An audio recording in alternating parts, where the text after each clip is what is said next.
जलन। ममता बहुत ही सीधी और प्यारी लड़की थी, वहीं सुनील एक सरल और आगे बढ़ने की सोच रखने वाला लड़का। सुनील, बेटा सुनील कहाँ है? अरे जरा एक गिलास पानी तो दे दो। हाँ माँ, अभी आया। क्या माँ, पानी तेरे सर के पास ही तो रखा है, क्या हो गया है? तबीयत खराब है क्या? अरे नहीं नहीं, वो उठने का मन ही नहीं कर रहा था, तो देखा ही नहीं। वैसे क्या कर रहा है? यहाँ बैठना मेरे पास। माँ पढ़ रहा था। वो कहना नौकरी में तो वक्त नहीं मिलता, अब ऑफिस से घर आकर ही तो वक्त मिलता है। अच्छा ठीक है, पढ़ ले जा बेटा। सुनील पढ़ लिख कर और आगे बढ़ना चाहता था, लेकिन माँ की तबीयत खराब देखकर सोचता है कि शादी ही कर ले।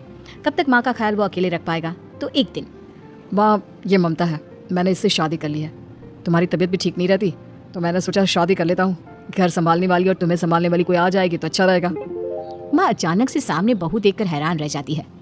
बेटा ये क्या बात होती है? न बैंड, न बाजा, न दहेज, न शगुन, ऐसे कैसे बहू आ गई?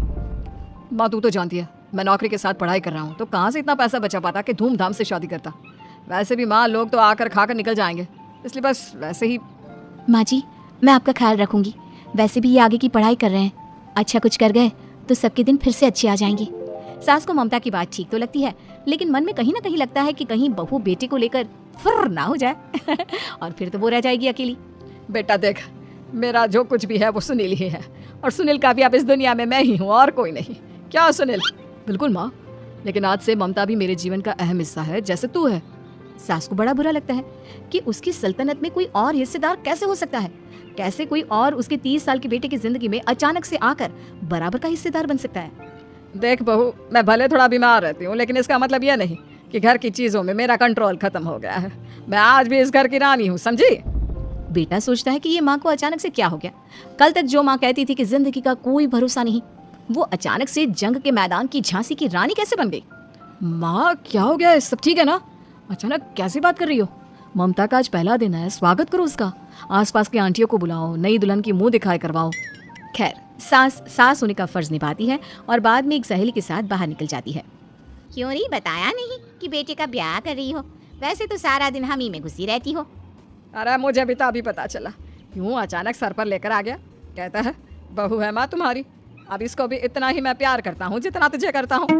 लो जी, ये क्या बात होगी? क्यों इतना प्यार करता है?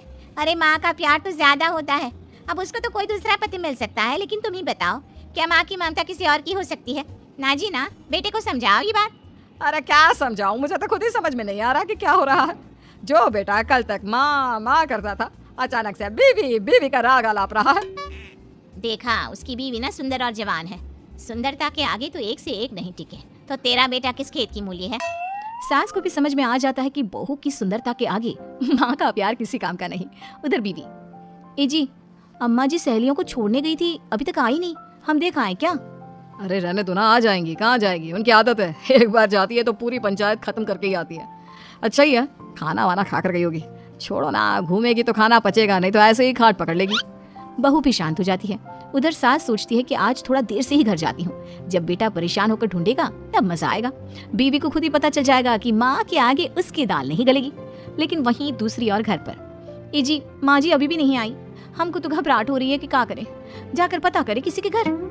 अच्छा कहाँ जाओगी ये भी बता दो। पहला दिन है तुम्हारा इस घर में और एक ही दिन में मोहल्ला छानोगी क्या? हाँ तो आप भी तो नहीं जा रहे हैं ना, हमको फिक्र हो रही है। अरे यार, ये रोज का है अम्मा का, खाओ और सो जाओ। बस फिर क्या था, बेटा बहू खाना खाते हैं और कमरे में सोने चले जाते हैं। उधर जब सास को कोई देखने नहीं आता तो वो हार कर घर आ जाती है, जहाँ वो देखती है कि सारे घर की लाइट्स बंद है। सास को गुस्सा आता है, बहू, ममता बहू कहाँ हो? लेकिन सारे दिन की थकी बहू को ऐसी नींद आती है जैसे किसी ने भांग की गोली खिला दी हो। वो तो नहीं उठती, उठकर आ जाता है बेटा। क्या बात है अम्मा, काहे चिल्ला रही हो? अरे सो जाओ ना, सुबह की थकी है बहू, वो सो रही है, जोर से बोलोगी तो नींद खुल जाएगी उसकी। माँ को गुस्सा आ जाता है। फिलहाल तो सो जाती है, लेकिन मन ही मन ढेर सारा जहर बहू के लिए भरा होता है। सुबह बहू चाय बना रही होती है कि सास धीरे से गैस तेज कर देती है, जिससे चाय का बर्तन जल जाता है। और जैसे ही बहू चाय का बर्तन उठाती है, उसका हाथ जल जाता है। मेरा हाथ जल गया। वो जोर जोर से चिल्लाकर इधर उधर भागती है कि सास थोड़ी देर में उसके हाथ में पानी डाल देती है। हाय रे बहू, क्या कर रही हो? पहली बार रसोई छुई हो क्या? सासू माँ, गलती से गैस तेज रह गई थी और बर्तन जल गया, जिससे मेरा हाथ जल गया। हाय रे, कितना गंदा दाग, छी छी छी छी, मुझे तो उल्टी आ रही है। तेरा गला हुआ मांस देखकर। तू ना मुझे अभी साथ से खाना मत लगाना। बहू भी खुद का हाथ देखती है तो उसे भी रोना आ जाता है। कुछ दिनों के बाद सास की सहेली आती है, बहू चाय बनाकर लाती है। उसके जाने के बाद सहेली कहती है, बहू की सुंदरता ऐसी है कि कोई भी दीवाना हो जाए। वैसे तेरे बेटे का क्या हाल है? अरे वैसा ही है, बहू के पीछे लड्डू। क्या करूं, कुछ समझ में नहीं आ रहा। मैंने तो बहू के चेहरे पर दिवाली के पटाखे की चक्री फेंक दी, उसका पूरा चेहरा जल गया। अब देखो ना रही सुंदरता, और ना ही अब मेरा बेटा उसे पूछता है। अरे अब तो वो उसे छोड़कर दूसरी भी देखने को बोल गया है मुझे। बहू सारी बात सुन रही होती है।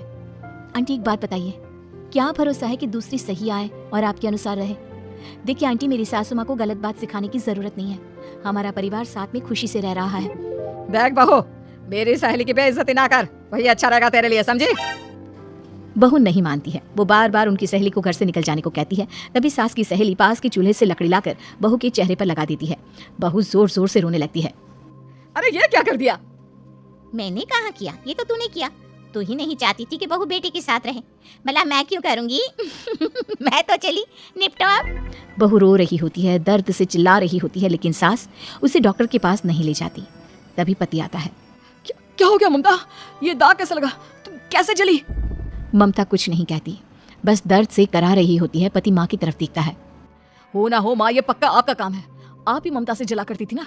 देखना माँ, अब पुलिस आएगी, केस बनेगा, लेकिन पहले मैं ममता को अस्पताल लेकर जा रहा हूँ। सभी अस्पताल जाते हैं, जहाँ डॉक्टर ममता की सास से कहते हैं, आपने तो नहीं जलाया ना बहू को? अब ममता की सास के तो पसीने छूट रहे होते हैं। वो घबरा कर कहती है, ना ना डॉक्टर साहब, कैसी बात करते हैं? हम क्या जलाएंगे अपनी बहू को? डॉक्टर ममता के पति से पूछते हैं। देखिए, क्योंकि ये ससुराल में जली है तो मामला पुलिस का बनता है, तो आप पहले पुलिस को बुलाइए, तभी इलाज पूरा होगा। सास डर जाती है कि अब तो बच्ची जिंदगी जेल में ही रहना होगा। रहने दीजिए ना, पुलिस को क्यों बुलाना? सारी हंसी खत्म हो जाएगी जब पुलिस के डंडे पड़ेंगे। बहू को जलाना भले ही बहुत आसान हो, लेकिन उसके बाद सारी जिंदगी जेल की हवा खाना। सास डर जाती है। पुलिस आती है। पास लेटी दर्द से करा रही ममता स्टेटमेंट देती है। तो क्या हुआ था? कैसे जली आप? ममता पास खड़ी सास को देखती है। बेटी बताओ, कैसे जल गई तुम? ओए काका का किरण वाली शाहरुख, चुप, बिल्कुल चुप। सास चुप। सभी इंतजार करते हैं कि ममता क्या बोलेगी। जी मैं खाना बना रही थी, लकड़ी उड़कर मेरे ऊपर गिर गई और मैं जल गई। सास बहू की बात सुनकर रोने लगती है। देखा माँ, कितनी समझदार है ममता। ये चाहती तो, हाँ बेटा, ये चाहती तो मैं आज जेल में होती। मुझे माफ कर दे, मैं आगे से अभी कभी ऐसा नहीं करूंगी। बहू के साथ मिलकर रहूंगी, मुझे माफ कर दे।